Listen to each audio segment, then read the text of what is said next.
சித்திரை திருவிழா தேரோட்டத்தில் மீனாட்சி அம்மன், சுந்தரேஸ்வரர், பிரியாவிடை சமேதராக திருத்தேரில் எழுந்தருளி பக்தர்களுக்கு அருள் பாலிக்கிறார்கள். அதன் நேரடி காட்சிகளை தற்போது காணலாம்.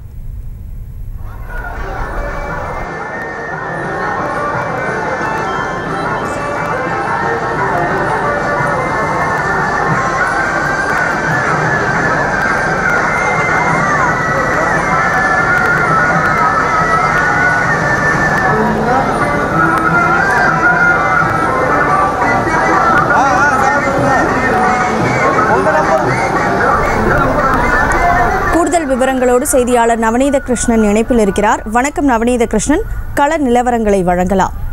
நிச்சயமாக கனிமொழி, தென் தமிழகத்தில் மிக முக்கிய மாவட்டமாக இருக்கக்கூடிய மதுரை மாவட்டத்தில் வருடத்தில் 365 நாட்களுமே விழாக்கோலம் போன்றிருக்கக்கூடிய ஒரு மாநகராக இருக்கக்கூடிய வேளையிலே உலக பிரசித்தி பெற்ற அருள்மிகு மீனாட்சி சுந்தரேஸ்வரர் திருக்கோவிலுடைய சித்திரை திருவிழா கடந்த 12ஆம் தேதி கொடியேற்றத்துடன் கோலாகலமாக நடைபெற்று வந்த நிலையிலே அதனைத் தொடர்ந்து திக்விஜயம், பட்டாபிஷேகம், திருக்கல்யாண வைபவம், பூப்பல்லாக்கு உள்ளிட்ட பல்வேறு நிகழ்வுகள் கோலாகலமாக நடைபெற்று வந்த நிலையில் ஒவ்வொரு நாளும் அன்னை மீனாட்சி தனியாகவும் சுந்தரேஸ்வரர் பிரியாவிடையுடன் வெவ்வேறு விசேஷ வாகனங்களில் சிறப்பு பூஜைகளோடு எழுந்தருளி 4 மாசி வீதிகளிலுமே காலை மாலை வேளைகளில் எழுந்தருளி பக்தர்களுக்கு அருள்பாலித்த நிலையிலே நேற்று இரவு முழுவதுமாக லட்சோப மக்கள் முன்னிலையில் புஷ்ப பல்லாக்கிலே எழுந்தருளி அன்னை மீனாட்சி அருள் பாலித்து வந்த நிலையிலே தற்போது காலை முதலாகவே தேரடி வீதியில் இருக்கக்கூடிய கருப்பண சுவாமி கோவிலிலே சிறப்பு பூஜைகளுக்கு முன்னர் அருள்மிகு மீனாட்சி சுந்தரேஸ்வரர் ஆலயத்திலிருந்து விசேஷ வாகனங்களிலே தேரிலே எழுந்தருளி அம்மனுக்கும் சுவாமிக்கும் பிரியாவிடைக்கும் விசேஷ பூஜைகள் நடைபெற்று வந்த நிலையிலே பக்தர்கள் வடம் பிடித்து இழுக்க, அதாவது ஊர்கூடி தேரிழுப்போம் என்று சொல்லுவார்கள், அந்த வகையில்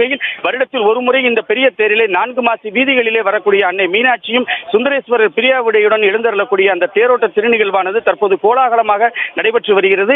பொதுவாக மாசி வீதிகள் என்றாலே கடைத்தெருவுகள் அதிகமாக இருக்கக்கூடிய ஒரு பகுதியில் தேரோட்டத்தின் காரணமாக மின் இணைப்புகள் துண்டிக்கப்பட்டிருக்கின்ற பாதுகாப்புக்காக காவல்துறையினர் ஏராளமாக குவிக்கப்பட்டிருக்கக்கூடிய நிலையிலே அன்னை மீனாட்சியுடைய தேரையும் சுந்தரேஸ்வரர் பிரியாவிடையுடன் எழுந்தருளிக்கக்கூடிய பெரிய தேரையும் பக்தர்கள் வடம் இழுத்து வர ஹரஹர மகாதேவா என்கின்ற கோஷம் விண்ணை முட்டக்கூடிய அளவில் கைலாய வாத்தியங்கள் முழங்க, மேலதாளங்கள் முழங்க, பெண்களும் ஆண்களும் கடவுளை சாலைகளின் 2 புறங்களிலும் நின்று மனமுருக வணங்கி வரக்கூடிய ஒரு நிலையை நம்மால் காண முடிகிறது.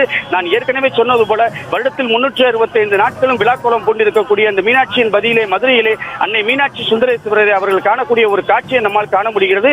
அதே போல சுற்றுலாத்துறை நிர்வாகம் மூலமாக வடக்கு மாசி வீதி, மேலமாசி வீதி சந்திப்பிலே வெளிநாட்டு சுற்றுலா பயணிகளும் அன்னை மீனாட்சி சுந்தரேஸ்வரரை தரிசனம் செய்து வரக்கூடிய ஒரு நிலையை நம்மால் காண முடிகிறது. கிட்டத்தட்ட 6:30 மணி அளவிற்கு தேரடியில் இருந்து புறப்பட்ட தேரானது தற்போது வலம் வந்து கொண்டிருப்பதை நம்மால் காண முடிகிறது. கனிமொழி, விவரங்களுக்கு நன்றி நவநீத கிருஷ்ணன்.